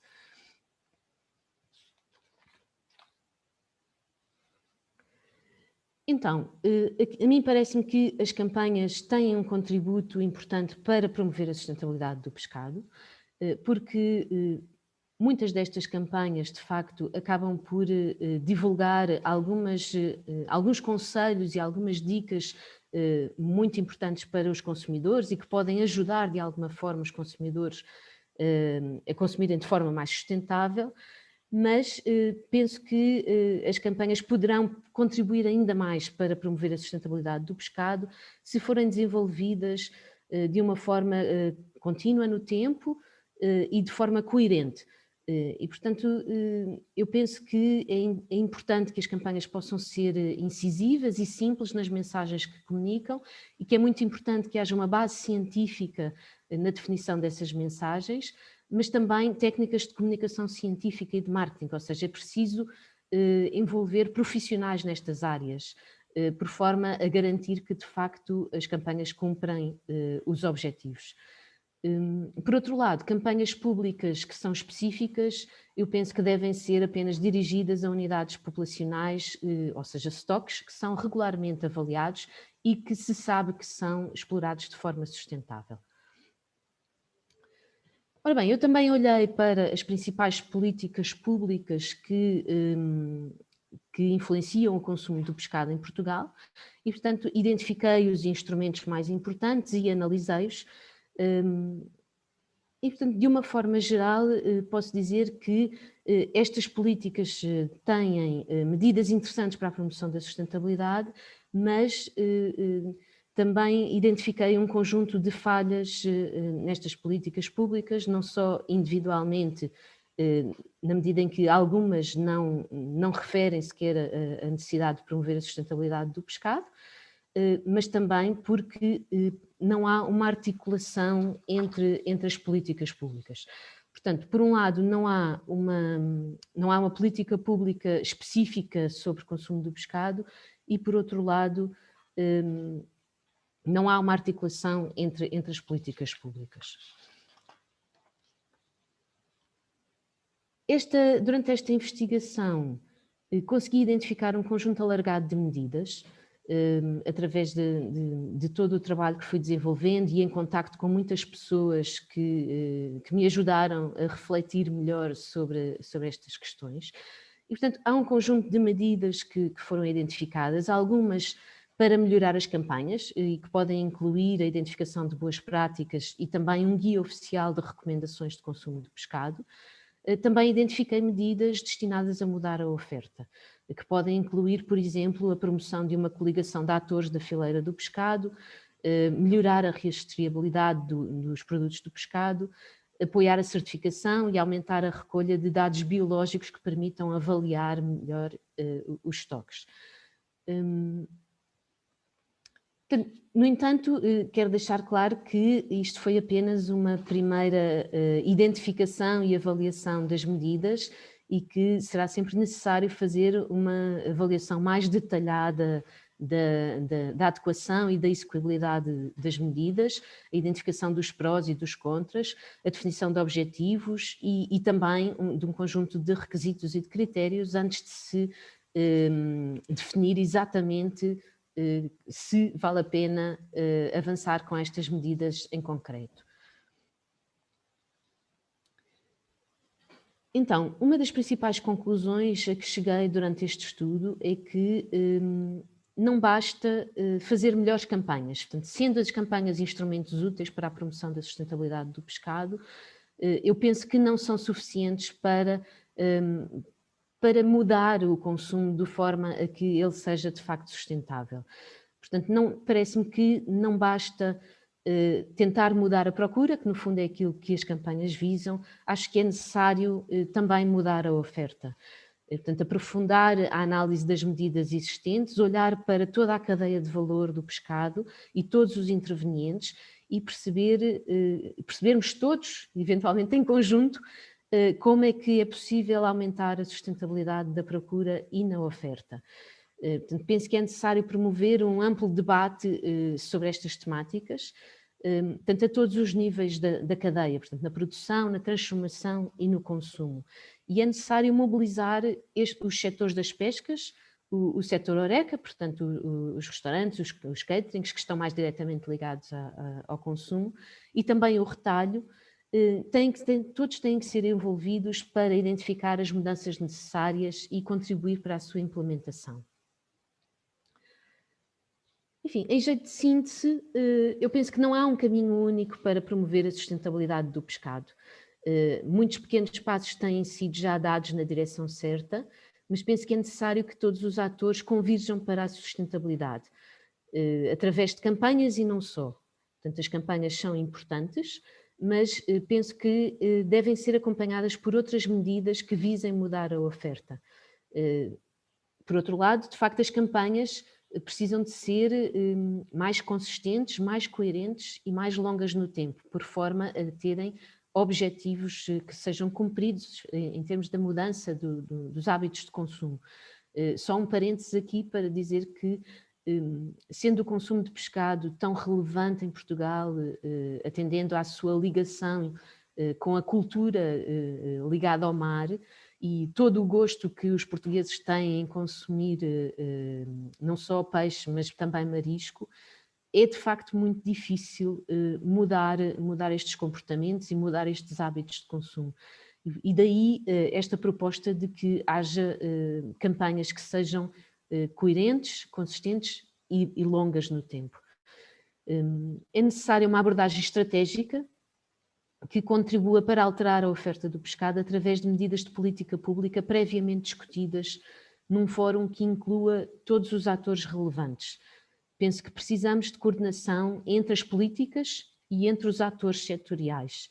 Portanto, a ideia será reunir representantes dos setores do pescado, da saúde, do turismo e do ambiente, discutir os drivers e os limites da sustentabilidade e as ações necessárias para um caminho mais sustentável.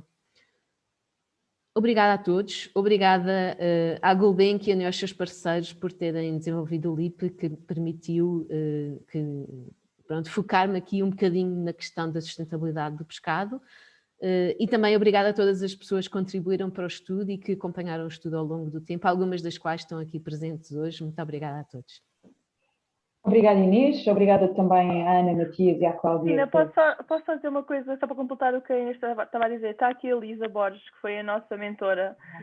Eu esqueci-me de dizer, mas foi a nossa mentora de nós os três e nós agradecemos muito o trabalho dela. Olá, Elisa. Estou a ver, Elisa. Olá. Obrigada às três. Vou dar então início agora à fase das perguntas e das respostas. Já temos uma pergunta colocada pela Sara Moreno Pires, da Universidade de Aveiro, e que está ligada ao projeto da pegada ecológica dos municípios portugueses. E é uma pergunta que eu acho que vai mais para a Inês Trigo, provavelmente, mas também para a Ana Matias, mas que convido qualquer uma de vocês a responder. E a pergunta é a seguinte: algum deste impacto do consumo de pescado em Portugal advém do turismo? Como podemos melhorar quer o conhecimento deste impacto, quer as políticas destinadas a esta dimensão? Inês ou Ana, alguma de vocês quer abordar a questão do turismo como sendo uma das... Sim. Se calhar, se me permites, começo eu por dizer que olhei em particular para a estratégia do turismo 2027 e, portanto, na verdade, esta estratégia aborda a questão da sustentabilidade ambiental, mas, em particular, a eficiência na utilização da energia, da água e dos resíduos. Portanto, eu não encontrei nesta estratégia uma indicação quanto à sustentabilidade dos produtos turísticos, que eu penso que, no fundo, o pescado acaba por ser um dos produtos turísticos que, por excelência, é promovido de uma forma alargada e permanente por todos os hotéis e restaurantes neste país. E que nós sabemos que há muitos turistas que são turistas gastronómicos, portanto, que visitam Portugal precisamente por saberem que é um país de mar, é um país onde não só podem desenvolver atividades náuticas, mas também têm uma oferta gastronómica muito interessante ao nível do pescado. E, portanto, portanto eu penso que há alguma necessidade, não digo de mudar a estratégia, mas pelo menos de compreender como é que, do ponto de vista da política de turismo, pode haver algum trabalho que seja no sentido da sustentabilidade do consumo do pescado em Portugal. Porque, de facto, é um ativo interessantíssimo que nós temos cá em Portugal. É verdade que também há uma referência ao nível da política de turismo quanto à dieta mediterrânica, isso em si mesmo já é algo de muito interessante e que também é focado muito nas políticas de saúde. Eu sei que hoje temos na nossa audiência algumas pessoas que estão ligadas a este setor e, portanto, isso é interessante, mas penso que não é suficiente. É necessário dizer em concreto em que medida é que a dieta mediterrânica é promotora da sustentabilidade e como é que pode promover a sustentabilidade do consumo do pescado. Algumas pessoas já estão a fazer isso, mas penso que é preciso que haja uma maior articulação daqueles que são responsáveis pelas políticas do turismo, e designadamente também nas escolas de hotelaria e do turismo, por forma a que os agentes que diretamente interagem com os turistas, que são os restaurantes, são os caterings, são os hotéis, possam de facto saber exatamente o que é que podem fazer para que o pescado seja consumido de forma mais sustentável. Obrigada, Inês. Ana, não sei se queres dar também aqui Não uma chega. não acrescento muito. Aquilo que me parece importante é que faltam dados faltam-nos dados para perceber exatamente do que é que estamos a falar, não é?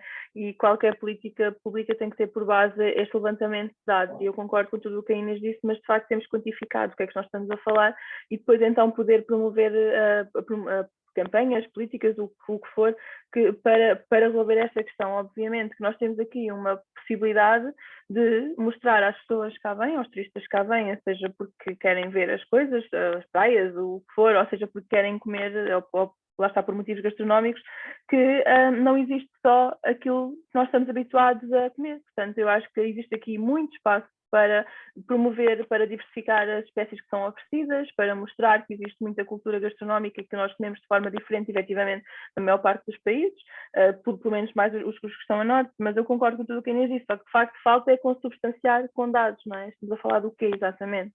E isso tem que ser feito a montante, parece-me. Obrigada, Ana. Entretanto, entrou mais uma questão dirigida particularmente à Cláudia. Qual é a percepção ou a opinião dos pescadores em relação à captura e também ao consumo de pescado sustentável? Cláudia, nas tuas conversas com os pescadores do Voga... Qual é que é a percepção que os pescadores têm sobre a sustentabilidade? Bem, é importante definir aqui que sustentabilidade assenta sobre 3 pilares: o pilar económico, social e ambiental. E quando temos esses 3 pilares em equilíbrio é quando podemos falar em sustentabilidade. Portanto, muitas das vezes o que acontece é que quando falamos em sustentabilidade, depende de quem está a falar, assim é vista a sustentabilidade. Do ponto de vista da percepção dos pescadores,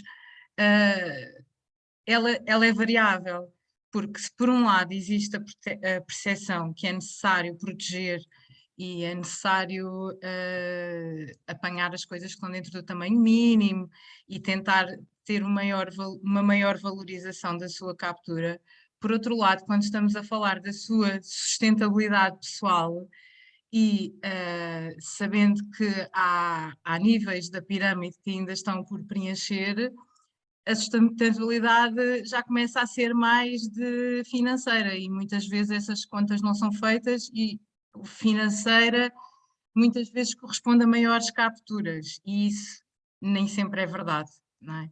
E assistiu-se um bocadinho a isso na sardinha e mesmo na questão do sável e da lampreia e sobretudo da lampreia, e estamos na altura dela, verifica-se que quando existem, por exemplo, festivais gastronómicos, estamos a falar do turismo, a lampreia também dinamiza bastante, a lampreia e o sável são espécies que dinamizam bastante o turismo, sobretudo o turismo interno, porque há pessoas que se deslocam de regiões mais a sul do país para irem, por exemplo, para Aveiro ou para Coimbra, para a zona de Penacova, para consumirem lampreia.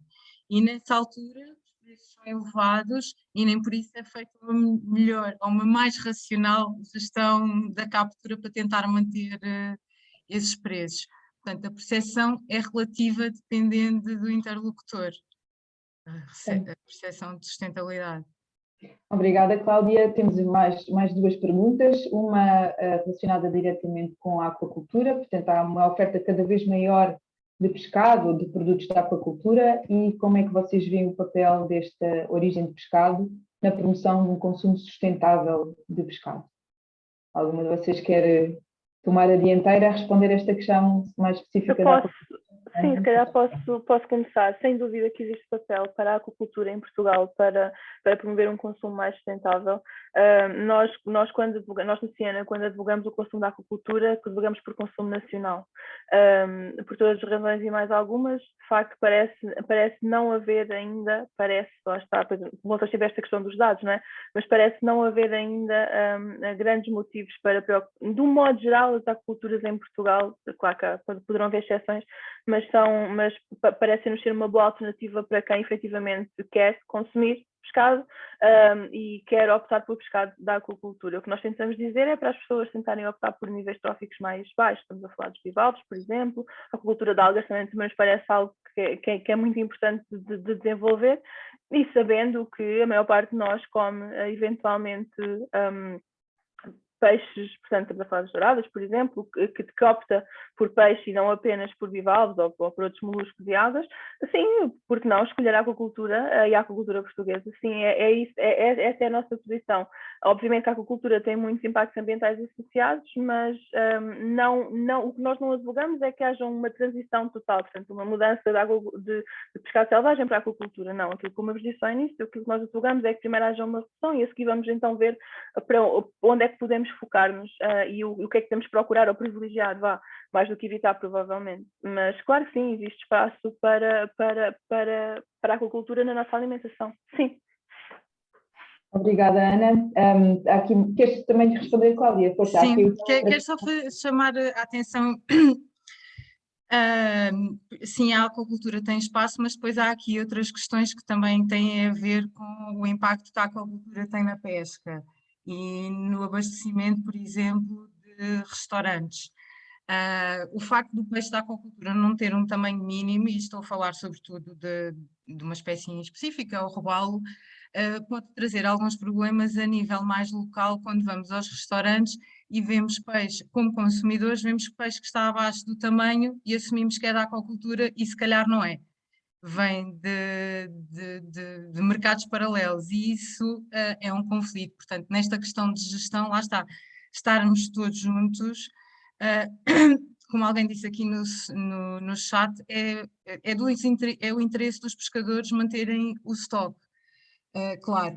Mas é necessário que todas as ações que sejam feitas em conjunto para que a comunicação e a informação seja bem passada e que não haja impacto e conflitos, para evitar depois comportamentos menos próprios. Obrigada, Cláudia. Pronto, alguns dos nossos participantes estão aqui a colocar alguns comentários àquilo que vocês vão dizendo. Eu gostava de fazer aqui a ponte, até porque houve aqui... aliás, fazer aqui uma pergunta e depois queria fazer a ponte para uma questão que eu tenho aqui para a Cláudia, e a pergunta é de Lívio Galinho, que é o que é um tipo de pesca sustentável? Eu acho que vocês conseguem dar algum exemplo de uma pescaria que vocês considerem sustentável? Idealmente... Idealmente seria haver peixe no mar, os pescadores estarem a pescar e ele continuar a haver no mar e esse peixe ser transacionado de uma forma justa em que as pessoas tivessem rendimento e os consumidores pudessem consumir e pagar um preço justo por ele. E assim assegura-se os três pilares daquilo que é a sustentabilidade. Isto idealmente. E há algum exemplo que vocês consigam dar que se aproxime pelo menos desse ideal, mesmo que não seja perfeito, não é? Sabemos que não vivemos num mundo perfeito, mas há assim, algum exemplo, seja nacional ou não? Posso? Sim, Posso, Cláudia? Sim. Acho que acima de tudo é importante distinguir aqui duas coisas, que as artes de pesca são muito diversas, muito mesmo, e têm muitos impactos diferentes no meio. Nós nunca podemos estar à espera de impacto zero. Eu acho que ninguém trabalha nesta área ambiciona sequer impacto zero, porque nós estamos a intervir no meio, portanto isso nunca irá acontecer. Aquilo que nós tentamos fazer, e como a Cláudia explicou aí bem, há várias dimensões de sustentabilidade e nós tentamos encontrar uma solução que sirva mais ou menos a todas. Não existe nada perfeito, como estavas a dizer, Catarina. Nós para onde tentamos olhar quando falamos de uma arte de pesca sustentável é se ela é seletiva, tanto para o tamanho como para as espécies, se ela tem impacto no meio, qual é que é a escala, se é industrial, se é artesanal. Por exemplo, aquilo que nós costumamos dizer às pessoas que nos abordam, como deves imaginar, Catarina, e acontece também isso, de certeza, há muitas pessoas que nos abordam a perguntar o que é que eu procuro, para onde é que eu olho, o que é que eu busco. Nós dizemos, quando estão diante de uma banca de peixe e têm o certificado de compra em lote, a CCL, que tem que lá estar à partida, se não estiver, mais vale não comprar, porque de facto a informação é a base de tudo, não é? Nós dizemos, procurem a pesca artesanal, procurem um palangre, procurem, por exemplo, o cerco, mas depois também depende das espécies. Nós, no Siena, não aconselhamos ainda o consumo massificado de sardinha, mas, por exemplo, este tipo de espécies mais seletivas que usam anzol, por exemplo, é aquilo que nós dizemos para as pessoas privilegiarem, e é importante ter esta questão de privilegiar. Nós não estamos a dizer para nunca mais ninguém consumir bacalhau, nós não vamos nunca entrar por esse ponto, porque nós sabemos que isto é uma processa cultural muito, muito importante. Mas podemos, em vez de comer uma vez por semana, que eu não faço ideia se é isso que se consome em média, mas consigo fazer uma média, não é aproximada, mas em vez de comermos uma vez por semana ou 2 vezes por semana, vamos tentar reduzir, e é por aí que nós tentamos ir. Vão tentar encontrar aquelas espécies que costumam consumir menos. E informar-nos acima de tudo sobre os impactos que as pescas ou que a arte de pesca em particular tem. Nós, na Siena, acho que não é novidade para ninguém, que nós não aconselhamos, por exemplo, pesca de arrasto. Não estamos a dizer para não se consumir, estamos a dizer para se reduzir um bocadinho. E isso é a nossa posição, eu percebo que é controversa, pode ser, mas é a posição que a Siena tem assumido e estamos confortáveis com ela neste momento. Mas sim, o que importa mesmo é estarmos cientes de que tipo de pesca é que nós estamos a falar. Às vezes aparece a pesca no CCL, a arte, nós não sabemos do que é que estamos a falar, fazemos uma busca, procuramos e vemos do que é que estamos exatamente a falar. E é muito por aí. O que nós pedimos é informação, é a base de tudo. Obviamente que, dando informação, as pessoas podem estar mais atentas àquilo que estão a comprar e podem fazer escolhas mais informadas. Mas estes exemplos eu penso que são aqueles que nós damos mais frequentemente. Acho que sim, mais frequentemente. Okay. Obrigada, Ana, e à Cláudia também. Eu agora ia aproveitar aqui Catarina. Também... Sim, Inês, desculpa. Sim, se me permites, só uma pequena achega, porque eu penso que, quer dizer, de facto a sustentabilidade tem que ser conquistada por várias vias, conforme eu penso que eu tentei transmitir. E, portanto, eu penso que é preciso mudar o consumo, com certeza, tem que ser mais sustentável, mas também é necessário ver ao nível de toda a cadeia, antes do consumo, como é que se pode mudar. De qualquer forma, ao nível do consumo, que é aquilo que nós estamos aqui a falar um bocadinho mais em detalhe, há a questão da diversificação, que é extraordinariamente importante. Portanto, é um mecanismo muito importante que está ao alcance de todos. A maior parte dos portugueses, de facto, consomem muito poucas espécies. Portanto, vão ao supermercado e consomem aquilo que já está previamente preparado, em filetes, em postas, e que é fácil de trazer para casa e pôr no forno, não é? E não olham para, e muitas vezes nem sequer vão a locais onde haja uma diversidade de espécies muito grande. E, portanto, muitas famílias não consomem regularmente pescado fresco. Aquilo que consomem são os produtos congelados que já vêm previamente preparados. E às vezes também alguns enlatados, não é? Pronto. Mas à parte a diversificação, há outros aspectos que é importante frisar e que podem ser indutores de uma maior sustentabilidade, como são, por exemplo, a procura de produtos que são certificados, não é? Mas também a questão da quantidade, que já foi aqui frisada pela Ana, e para a qual eu deixava apenas uma pista, e sabendo à partida que é uma questão que pode ser um tanto ou quanto controversa, mas eu fui à procura de perceber se há alguma indicação científica sobre a quantidade de pescado que é recomendável. E, de facto, a Associação Portuguesa de Nutrição aconselha comermos pequenas porções de pescado 2 vezes por semana, o que corresponde, pelos cálculos que fiz, e foram cálculos validados do ponto de vista científico, corresponde a menos de 10 quilos por pessoa por ano, e isto está claramente muito abaixo daquilo que tem sido o consumo médio nos últimos muitos anos. Portanto, acho que isto nos deve levar a refletir um pouco e a percebermos todos em conjunto como é que de facto se pode ver caminhos que levem a que o consumo possa ser mais sustentável. Obrigada, Inês. Eu agora vou voltar aqui um bocadinho atrás, continuam a surgir várias questões, mas havia aqui uma que eu gostava de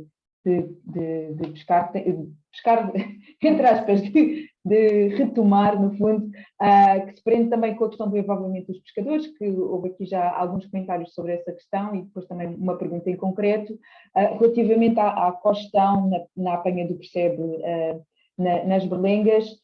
E eu acho que, Cláudia, se pudesses falar um bocadinho como é que funciona a costão da apanha de percebe nas berlengas e já agora fazer a ponte também para aquilo que foi o teu trabalho, como é que este exemplo pode ter lições que possam ser úteis depois para o envolvimento dos pescadores nestas duas bacias do Volga e do Mondego. e depois eu vou retomar as outras questões que, entretanto, continuam a surgir, apesar de já estarmos a ultrapassar a nossa hora, mas Vou eu tentar, acho vou até ao tentar meio, ser rápida. eu vou pedir só, se calhar, desculpa, Cláudia, só dizer como já passam 3 minutos da hora, mas acho que poderemos continuar até ao 12:15, tentando responder ao máximo de perguntas, sem prejuízo de depois darmos respostas mais tarde por outras vias. Força, Cláudia.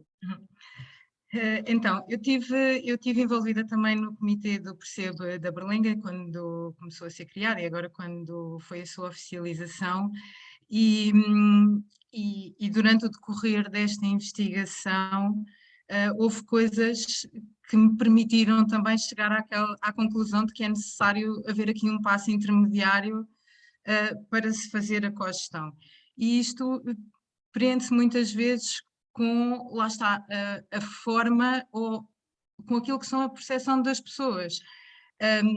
E no início houve alguns conflitos porque as pessoas não estavam bem informadas, não sabiam o que era a cogestão, e depois durante todo este processo muitas das vezes voltavam atrás, porque quando estamos a falar de comportamentos e motivações, às vezes uma decisão menos pensada pode levar atrás todo um trabalho de envolvimento que tem sido feito. E no comitê do Percebo da Berlenga, portanto, várias entidades estão envolvidas, desde os percebeiros, eles são 40, existe uma associação, estão envolvidas universidades, está envolvida ONGs, estão envolvidas ICNF, DGRM, autoridades, e portanto, quando se está a trabalhar sobre o assunto, tenta-se que ele caia naquilo que é a esfera da sustentabilidade, ou seja, que tudo esteja em equilíbrio.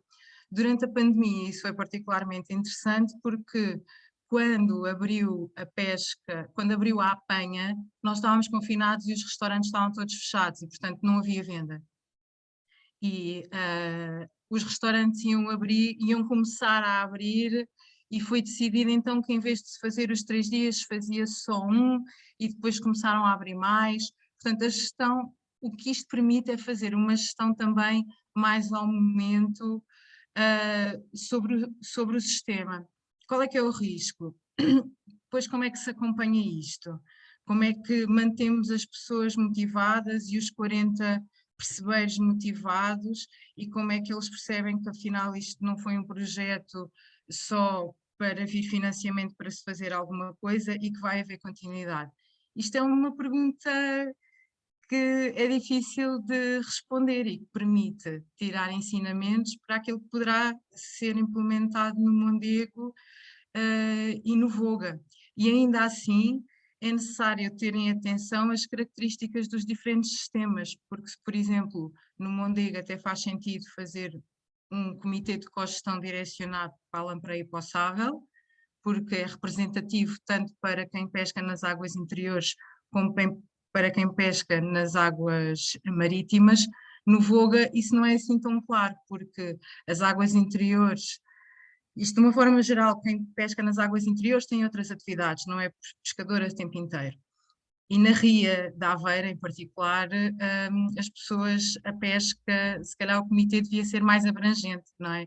Porque a mesma pessoa dirige várias coisas e aquilo que ela está a obter de uma pescaria pode influenciar a decisão de ir para outra pescaria. Isso aconteceu ano passado, que eles deixaram de pescar lampreia porque, entretanto, o choco começou a abrir, começou a aparecer mais cedo e tinha mais valor, deixaram uma para ir para outra.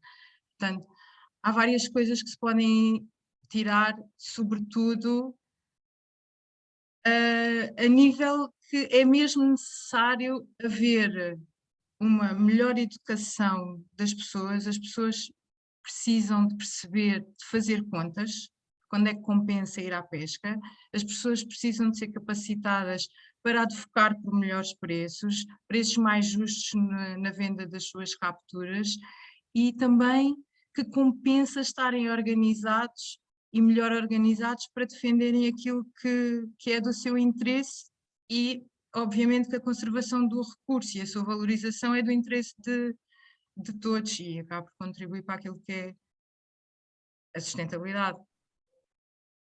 Obrigada, Cláudia.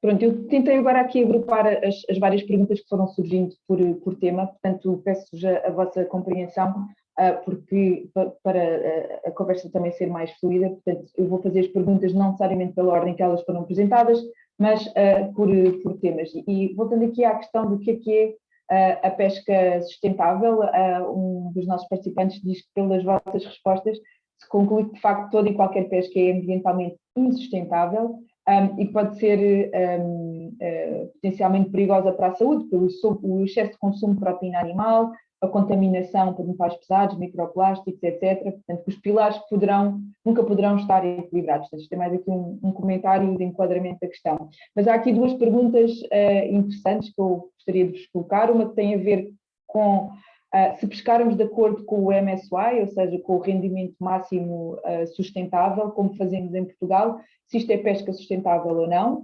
E a segunda, se a pesca do anzol, que precisa sempre de outro tipo de pesca para poder ter isco, será que é sustentável ou não? Portanto, MSY por um lado e por outro a questão da pesca do anzol. Vou tentar responder ao mesmo tempo a todas, para tentar também que vamos a outros. Sobre esta questão de que toda a pesca é ambientalmente insustentável, de facto, se nós utilizarmos alguns parâmetros, por exemplo, o MSY, rendimento máximo sustentável, estamos a falar de um parâmetro matemático, não é? E é aquilo em que algumas ONGs têm apoiado para fazer conclusões sobre se existe ou não existe trocas em sobrepesca na União Europeia. Por exemplo, a PIU é uma delas que o faz e a Siena colabora com eles. Se nós formos, lá está, como eu disse ao início, não existem soluções perfeitas. Se nós formos ver tudo aquilo que está envolvido numa pesca ou num tipo de pesca, e se nós estivermos à procura de impacto zero, sim, nenhuma pesca é ambientalmente sustentável. O que nós dizemos é que isso não é necessariamente aquilo que nós estamos à procura. Da nossa visão, obviamente, nós entendemos que existem outros tipos de entidades que têm outra visão e compreendemos e aceitamos perfeitamente, fazemos todos parte da mesma solução ou do mesmo problema e da solução, mas aquilo que nos parece importante é, se nós estivermos à procura de uma solução perfeita, não vamos lá chegar. O que nós tentamos fazer é, vamos melhorar os impactos daquilo que estamos a consumir, ou seja, vamos tomar decisões mais conscientes e tentar minorizar o impacto. Esta discussão pode durar muito mais tempo, mas nós depois podemos falar também fora, porque eu percebo de onde é que está a vir este ponto, e é um ponto com que nós nos temos deparado também a miúdo. Sobre esta questão do rendimento máximo sustentável, como eu estava a dizer, é apenas um dos parâmetros que nós utilizamos para dizer se este estoque está ou não está em sobrepesca. Obviamente que há muitas coisas envolvidas também, se ele tem interação com espécies ameaçadas, se ele tem impacto no fundo. Portanto, o estado do estoque, por si só, não serve para dizer portanto, o Estado, como o MSY neste caso, não serve para dizer se nós estamos ou não estamos a ter práticas corretas. O que nós podemos dizer com o MSY é que não estamos a pescar acima daquilo que é daquilo que é recomendado pelos parceiros, e só podemos ir até aqui. Para nós é uma boa medida, porque é feita com muitos dados de base e está bastante substanciada não é só por investigadores em Portugal, mas por outros investigadores também que trabalham em conjunto com os investigadores portugueses. Neste caso aqui estamos a falar de Portugal, obviamente, mas é uma medida com que nós nos sentimos confortáveis para trabalhar, não sendo a única, obviamente, e não sendo perfeita. A outra questão, que já não sei, sobre a pesca do anzol, depois voltamos àquela questão de não existem soluções perfeitas. O que podemos tentar fazer é melhorar, portanto, investir em inovação tecnológica, em tecnologia de outro tipo, que eu, obviamente, não estou por dentro, porque eu não trabalho exatamente nessa área da inovação tecnológica, mas tentar procurar outras espécies que consigam fazer a mesma função, ou tentar reduzir a quantidade de linhas, neste caso de anzóis que se utilizam. Mas isto são soluções que devem ser trabalhadas em conjunto, e é isso que eu acho que é a mensagem mais importante. Nós, se identificamos um problema, devemos trazer as pessoas que usam esta prática, portanto os pescadores, e devemos trazer o máximo de entidades representativas possível para tentar resolver este problema, sempre em conjunto, porque senão as soluções depois dificilmente são implementadas. Obrigada, Ana. Eu vou tentar pedir-vos agora que também dessem respostas muito sucintas para procurarmos responder ao máximo possível antes de terminar aqui a nossa hora já em excesso. Foi colocada aqui também uma questão sobre a certificação do pescado, em que ponto é que estamos a nível nacional. porque os produtos que temos à disposição com certificação MSC e ASC, que são certificações do MSC para as capturas, portanto para a pesca, o ASC para a aquacultura, os produtos que temos à disposição são maioritariamente, se não totalmente, produtos congelados e importados. Em que ponto é que estamos nesta certificação nacional de pescado? E peço só respostas muito breves e sucintas. Se calhar até pode ser eu a responder a esta muito rapidamente, que eu saiba. Neste momento não temos nenhuma pescaria ou nenhuma unidade de aquacultura em Portugal certificada. A pescaria da sardinha já esteve certificada durante alguns anos pelo MSC, depois perdeu essa certificação por os níveis de biomassa da sardinha, portanto a quantidade de sardinha que se costumava haver no mar era muito reduzida abaixo dos níveis considerados seguros para o estoque.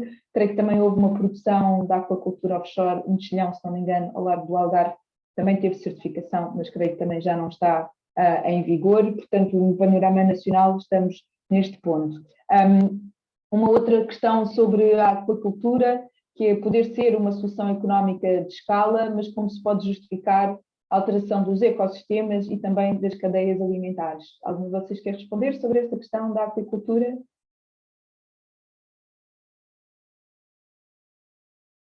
Não sei, não queria ser eu, não sei.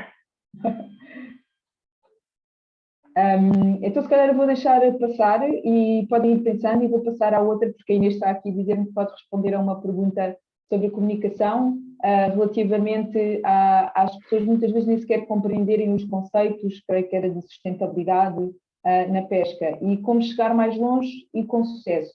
Inês, se calhar podias falar também aqui em ligação com esta pergunta sobre as campanhas e sobre aquilo que poderia ser uma campanha ideal, a teu ver, para de facto fazer passar melhor estes conceitos e conseguir, por um lado, que as pessoas estejam mais informadas e, idealmente, que também alterem os seus hábitos de consumo de pescado. Obrigada pela pergunta. Portanto, conforme eu já tinha dito anteriormente, portanto, eu penso que é necessário que haja uma campanha de amplo alcance sobre a sustentabilidade do consumo do pescado. E, portanto, aquilo que eu consegui perceber, até porque posso dizer-vos que a DOCA Pesca, no final da campanha da Cavala, encomendou um estudo para avaliar essa campanha face aos objetivos que tinha definido previamente e que são fundamentalmente a valorização do produto, não é? Mas nessa avaliação foi possível perceber que alguns meios de comunicação social são mesmo necessários para fazer uma ampla divulgação. E, portanto, recomendaram, portanto, no final, uma das conclusões era precisamente que era necessário, para chegar a mais pessoas, usar meios de comunicação de mais amplo alcance. Portanto, não só a televisão, como a rádio, as revistas, mas também as redes sociais. E isso, na verdade, foi aquilo que depois a DOCA Pesca fez na campanha seguinte, dirigida ao carapau. Portanto, eu acho que é necessário que haja uma campanha que fale às pessoas sobre o que é isto da sustentabilidade, em concreto como é que se pode promover a sustentabilidade do consumo do pescado, o que é determinante para esse sentido. Acho que é necessário explorar o conceito de sustentabilidade, explicá-lo, desmistificá-lo, apresentar alguns fatores-chave que passam por alguns daqueles que já temos vindo a falar aqui, a diversificação, a certificação, a quantidade, e que tenha um conjunto de conselhos práticos e que, por exemplo, possa usar receitas que sejam inovadoras, não é? Isso é algo que já tem sido explorado por algumas campanhas de alguns promotores, porque também se percebeu que os portugueses não só gostam muito de comer pescado, como também gostam muito de o confeccionar e gostam muito de perceber maneiras diferentes de confeccionar e de fazer pratos com pescado e com tudo o resto. E, portanto, nós, de facto, dedicamos-nos bastante à comida e isso é bom, temos que usar isso a nosso favor, acho eu. Mas é preciso que haja conselhos muito práticos e devo dizer que há atores, designadamente na área da nutrição e da alimentação, que têm vindo a trabalhar muito bem esta matéria, inclusive disponibilizando às pessoas receitas em que usam espécies que que não estão tão pressionadas do ponto de vista da sua sustentabilidade e que são também receitas que podem ter um baixo custo para as pessoas, que também é um fator muito importante.